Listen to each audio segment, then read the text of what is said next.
Cerrados e da Embrapa de forma geral é o estudo de fontes alternativas de nutrientes e condicionadores de solo.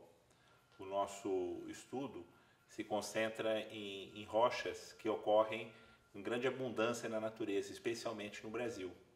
E são rochas que ocorrem próximos às áreas agrícolas, porque esses recursos eles são regionais e só podem ser utilizados por causa da questão da logística próximos à sua fonte. Esse estudo ele mostra que a gente usando rochas, especialmente rochas que são ricas em silício e que são rochas que dão origem aos solos da nossa região, mostram que eles podem disponibilizar nutrientes, especialmente cátions como, por exemplo, cálcio, magnésio, potássio, além de outros elementos que são fundamentais também para o crescimento das plantas, como o silício e também os micronutrientes, como ferro, manganês, cobre, zinco, cobalto, molibdênio, e que são muito importantes para o desenvolvimento das plantas. E esses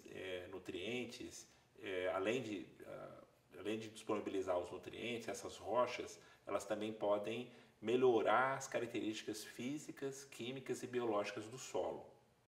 Nós estamos numa fase agora, né, no momento, em que a gente conseguiu mostrar o potencial de várias rochas. Aí a gente pode citar que tem rochas de origem metamórfica, de origem ígnea e de origem sedimentar que tem potencial para ser usada no solo como fornecedor de nutrientes e como melhorador do solo. O nome desse material é chamado de remineralizador e o processo que ocorre é chamado de rochagem, quer dizer, a aplicação dessas rochas no solo. E o que acontece? Ele tem um efeito no curto, médio e longo prazo nos solos agrícolas. A coisa mais importante que aconteceu agora que é a Instrução Normativa 5, Instrução Normativa 6 do Ministério da Agricultura, onde regulamenta os remineralizadores. Essa definição foi feita na Lei 12.890/2013, dezembro de 2013, onde define o que é remineralizador, que é o seguinte, é todo material de origem mineral que fornece nutrientes e melhora as características físicas, químicas e biológicas do solo agrícola. E essa foi a definição feita nessa lei de 2013. E depois desse tempo, a grande discussão foi como regulamentar os produtos, os remineralizadores. Então, durante 3 anos, praticamente, nós discutimos quais seriam os critérios para você registrar esses produtos. Então, a primeira coisa que a gente definiu foram os critérios, as características desse produto. Primeiro, ele tem que ter uma soma de bases de cálcio, magnésio e potássio na forma de óxidos, ter no mínimo 9%, sendo que o potássio tem que ter no mínimo 1% na forma de óxido. A outra característica importante é limitar minerais que são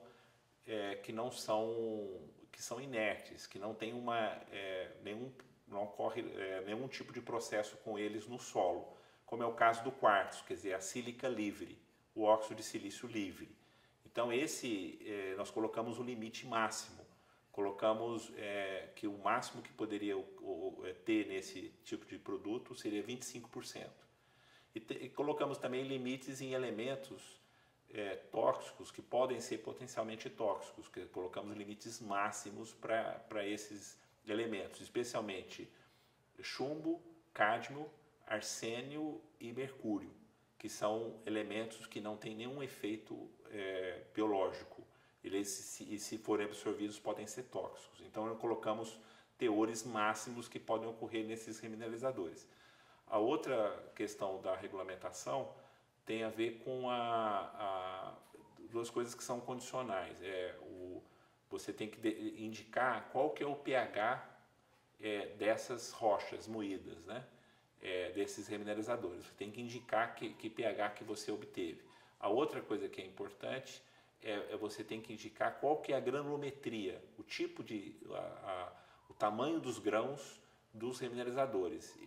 Isso não tem um limite, mas o produtor do remineralizador ele precisa indicar qual que é a granulometria do material.